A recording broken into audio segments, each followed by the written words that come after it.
ਦਰਬਾਰ ਸਾਹਿਬ ਵਿੱਚ ਘਟਨਾਵਾਂ ਹੁੰਦੀਆਂ ਤਾਂ ਤੁਸੀਂ ਆਮ ਹੀ ਸੁਣੀਆਂ ਹੋਣਗੀਆਂ, ਪਰ ਕਈ ਵਾਰ ਇੱਕ ਅਲੌਕਿਕ ਘਟਨਾਵਾਂ ਇੰਨੀਆਂ ਪ੍ਰਤੱਖ ਹੋ ਜਾਂਦੀਆਂ ਹਨ ਕਿ ਨਾ ਚਾਹੁਣ ਵਾਲਿਆਂ ਨੂੰ ਵੀ ਮਜਬੂਰਨ ਮੰਨਣਾ ਹੀ ਪੈਂਦਾ ਹੈ। ਐਸੀ ਹੀ ਘਟਨਾ ਇੱਕ ਗੁਰਮੁਖ ਪਰਿਵਾਰ ਦੇ ਨਾਲ ਹੋਈ, ਜਿਸ ਦੀ ਗਵਾਹੀ ਡਾਕਟਰ ਅਤੇ ਅਖਬਾਰਾਂ ਵੀ ਭਰਨ ਦੇ ਲਈ ਮਜਬੂਰ ਹੋ ਗਈਆਂ।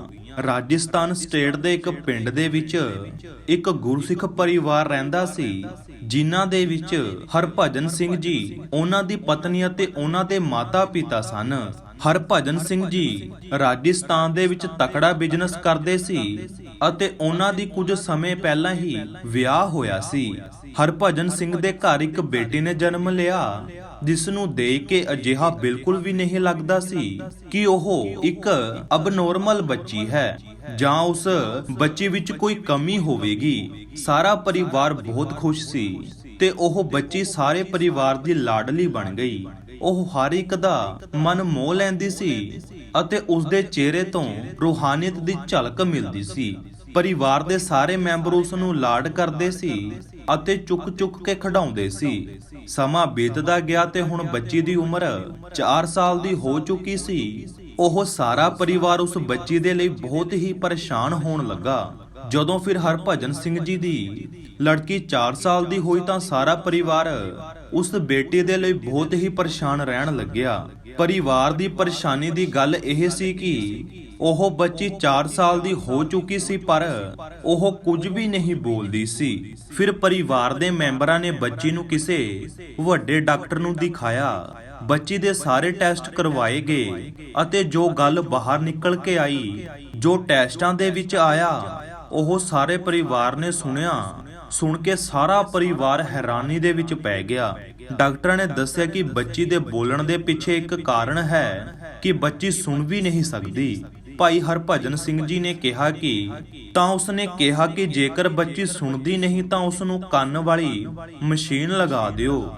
ਡਾਕਟਰਾਂ ਨੇ ਜਵਾਬ ਦਿੱਤਾ ਕਿ ਉਸ ਦੀ ਸੁਣਨ ਦੀ ਸ਼ਕਤੀ ਪਿੱਛੋਂ ਹੀ ਨਹੀਂ ਹੈ, ਇਸ ਕਰਕੇ ਕਿਸੇ ਵੀ ਯੰਤਰ ਜਾਂ ਮਸ਼ੀਨ ਦੇ ਨਾਲ ਉਹ ਨਹੀਂ ਸੁਣ ਸਕਦੀ ਅਤੇ ਉਸ ਦਾ ਦੁਨੀਆ ਦੇ ਵਿੱਚ ਕੋਈ ਵੀ ਇਲਾਜ ਨਹੀਂ ਹੈ। ਡਾਕਟਰ ਨੇ ਉਸ ਦੇ ਇਲਾਜ ਤੋਂ ਇਨਕਾਰ ਕਰ ਦਿੱਤਾ। ਡਾਕਟਰਾਂ ਨੇ ਕਿਹਾ ਕਿ ਇਸ ਦਾ ਦੁਨੀਆ ਦੇ ਵਿੱਚ ਕੋਈ ਵੀ ਇਲਾਜ ਨਹੀਂ, ਤੁਹਾਡੀ ਬੇਟੀ ਸਾਰੀ ਉਮਰ ਹੀ ਇਦਾਂ ਰਹੇਗੀ। ਡਾਕਟਰ ਦੀ ਇਹ ਗੱਲ ਸੁਣ ਕੇ ਸਾਰਾ ਪਰਿਵਾਰ ਬਹੁਤ ਹੀ ਦੁਖੀ ਹੋਇਆ ਅਤੇ ਨਿਰਾਸ਼ ਹੋ ਚੁੱਕਾ ਸੀ ਤੇ ਭਾਈ ਹਰਭਜਨ ਸਿੰਘ ਜੀ ਹਰ ਪਾਸਿਓਂ ਨਿਰਾਸ਼ ਹੋ ਕੇ ਬੇਟੀ ਨੂੰ ਆਪਣੇ ਘਰ ਲੈ ਗਏ। ਕਾਫੀ ਦਿਨਾਂ ਬਾਅਦ ਭਾਈ ਹਰਭਜਨ ਸਿੰਘ ਜੀ ਗੁਰਦੁਆਰੇ ਸਾਹਿਬ ਵਿੱਚ ਮੱਥਾ ਟੇਕਣ ਗਏ ਤੇ ਉਹ ਇੱਕ ਪਾਸੇ ਹੋ ਕੇ ਬਹੁਤ ਹੀ ਨਿਰਾਸ਼ ਹੋ ਕੇ ਬੈਠ ਗਏ।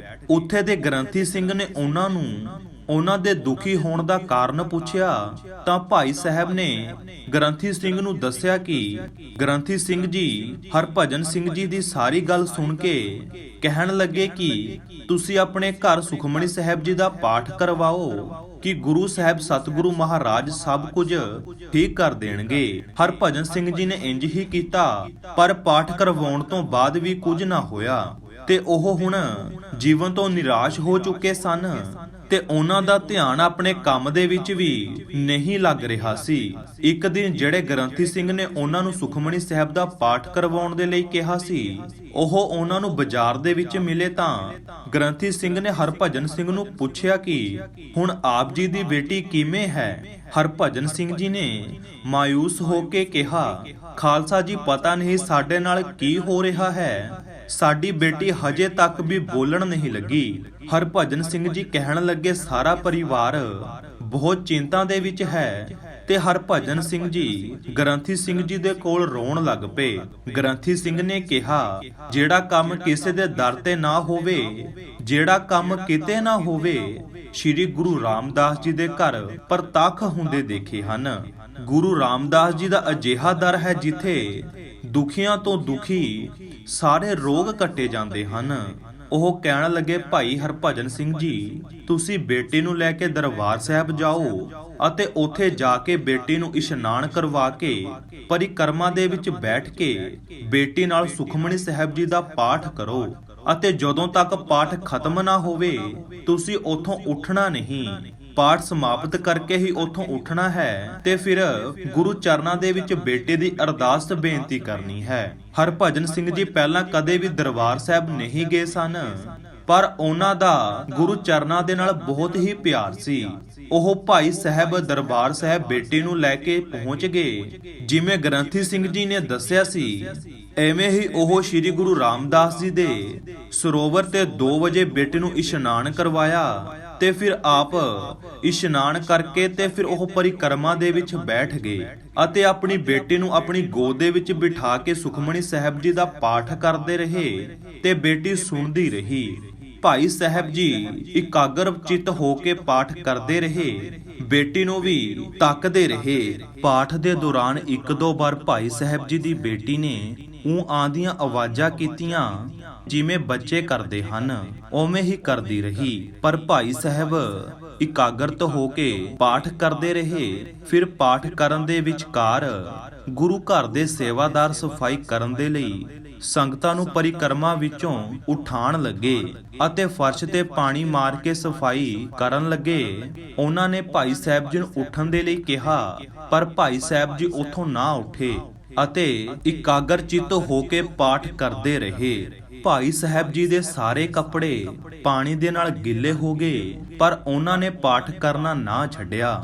ਉਹ ਪਾਠ ਕਰਦੇ ਕਰਦੇ ਬੇਟੀ ਵੱਲ ਦੇਖਦੇ ਰਹੇ ਕਿ ਕੋਈ ਚਮਤਕਾਰ ਹੋਵੇਗਾ, ਪਰ ਕੋਈ ਵੀ ਨਾ ਹੋਇਆ। ਫਿਰ ਭਾਈ ਸਾਹਿਬ ਜੀ ਦਾ ਪਾਠ ਸੰਪੂਰਨ ਹੋ ਗਿਆ। ਫਿਰ ਉਹਨਾਂ ਸੋਚਿਆ ਕਿ ਮੈਨੂੰ ਅਰਦਾਸ ਕਰ ਲੈਣੀ ਚਾਹੀਦੀ ਹੈ।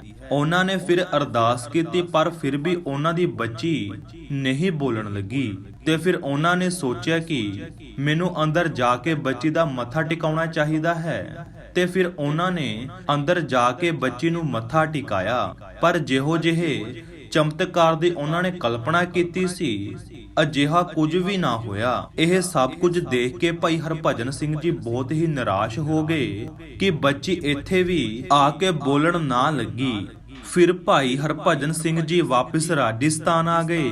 ਫਿਰ ਅਜਿਹੀ ਘਟਨਾ ਘਟੀ ਜਿਸ ਦੀ ਕਿਸੇ ਨੇ ਕਲਪਨਾ ਵੀ ਨਹੀਂ ਕੀਤੀ ਸੀ। ਫਿਰ 6 ਮਹੀਨਿਆਂ ਬਾਅਦ ਉਹ ਬੱਚੀ ਥੋੜਾ ਥੋੜਾ ਬੋਲਣ ਲੱਗੀ ਅਤੇ ਜੋ ਪਹਿਲਾ ਸ਼ਬਦ ਬੋਲਿਆ, ਮੰਮੀ ਮੰਮੀ, ਸਾਰਾ ਪਰਿਵਾਰ ਹੈਰਾਨ ਰਹਿ ਗਿਆ। ਫਿਰ ਹਰਭਜਨ ਸਿੰਘ ਬੇਟੀ ਨੂੰ ਉਸੇ ਡਾਕਟਰ ਦੇ ਕੋਲ ਦਿਖਾਉਣ ਦੇ ਲਈ ਲੈ ਕੇ ਗਿਆ ਜੋ ਕਹਿੰਦਾ ਸੀ ਕਿ ਬੱਚੀ ਕਦੇ ਵੀ ਨਹੀਂ ਬੋਲੇਗੀ। ਡਾਕਟਰਾਂ ਨੇ ਚੈੱਕ ਕੀਤਾ ਤਾਂ ਉਹ ਵੀ ਹੈਰਾਨ ਰਹਿ ਗਏ। ਉਸਨੇ ਦੱਸਿਆ ਕਿ ਆਪ ਜੀ ਦੀ ਬੇਟੀ ਬਿਲਕੁਲ ਠੀਕ ਹੋ ਚੁੱਕੀ ਹੈ। ਉਹ ਕਹਿਣ ਲੱਗਿਆ ਕਿ ਇਹ ਕਿੰਜ ਹੋ ਗਿਆ। ਡਾਕਟਰਾਂ ਨੇ ਦੱਸਿਆ ਕਿ ਆਪ ਜੀ ਦੀ ਬੇਟੀ ਹੁਣ ਬੋਲਣ ਲੱਗੀ ਹੈ, ਤਾਂ ਇਸ ਦਾ ਮਤਲਬ ਹੈ ਅੱਜ ਤੋਂ ਕੋਈ 6 ਮਹੀਨੇ ਜਾਂ ਸਾਲ ਪਹਿਲਾਂ ਇਹ ਠੀਕ ਹੋ ਚੁੱਕੀ ਸੀ।